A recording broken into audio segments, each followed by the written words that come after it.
Meatball Quirk. Meatball, however, is weird in a different way, more of a no thank you, please stay away from me kind of weird. Despite how proper and dignified this student of Shiketsu High School is, his quirk is incredibly scary and gross. He can knead people's bodies like dough, turning them into little flesh balls. This renders his targets completely incapacitated, of course, but he can also manipulate his own flesh, expanding parts of his body, transforming his flesh into whatever shape he chooses, or even detaching parts of his body and controlling them remotely. Yeah, this quirk is odd to say the least, adding a level of body horror to the series that we don't often see. I mean, there are other examples of weird body transformations in the series for sure, but this one is just particularly icky in my opinion. Blade Tooth. This is another quirk that's weird in that scary kind of way, both in the quirk itself and Moonfish's own terrifying appearance. He looks like a Cenobite from Hellraiser kinda. Blade Tooth allows this villain to manipulate his own teeth. He can change their length and shape, forming sharp blades out of them to attack his opponents, and can even maneuver himself around using them, almost acting as extra limbs. Now, I feel like it's pretty self-explanatory as to why this one is weird, right? I mean, the visual alone of this freak in a straitjacket suspended in the air with a series of long, jagged teeth is not only,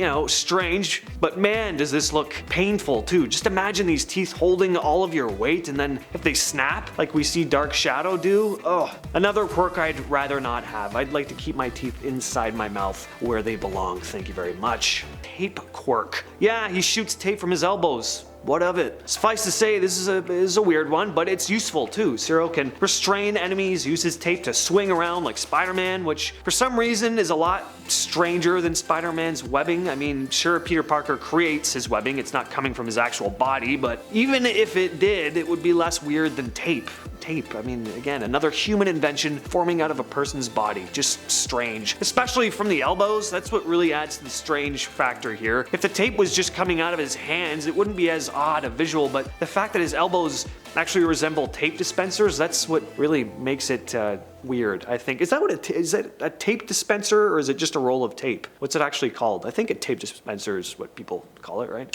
Pop-Off takes the next spot on the list. This sticky quirk belonging to UA's lady-obsessed, lewd weirdo, Mineta, we'll just go with that description, allows him to create sticky purple balls that he can pull off his head and use. Aside from the odd nature of this quirk, Mineta also quite a bizarre sight to behold himself, isn't he? He's like a little great boy. Now, his quirk is usually used to assist his teammates, not much offensive power with sticky purple balls, but they're okay at trapping or at least slowing down an enemy. He even uses them as a shield, so that's nice. His quirk seems like it could be painful though, as when Mineta pulls off too many spheres in a short amount of time, his scalp can start bleeding. As much as I like the weird stuff, this one is, again, one of those quirks I wouldn't really want to have. Fiber Master. Now, despite how strange this quirk is, it's actually quite useful too, as Best Jeanist is the current number 3 pro hero. His quirk allows him to manipulate fabric, both his own and the clothing of those around him, working best on jeans, of course. He can restrain his targets by using his own clothes or the fabric of their own clothes against them. He can create a big net out of clothes threads to break someone's fall. This one's, it's got its uses. What makes this quirk particularly strange, however, is Best Jeanist himself. Much like, Yugo with his naval laser. One of the weirdest costumes in MHA. The guy wears all denim with a collar that goes up past his nose, complete with a belt. That's like a whole new level of a Canadian tuxedo right there. Also, love this guy's clothing themed one-liners. Heroes and villains are cut from the same cloth. I will stitch these things to the fabric of your being. Good stuff.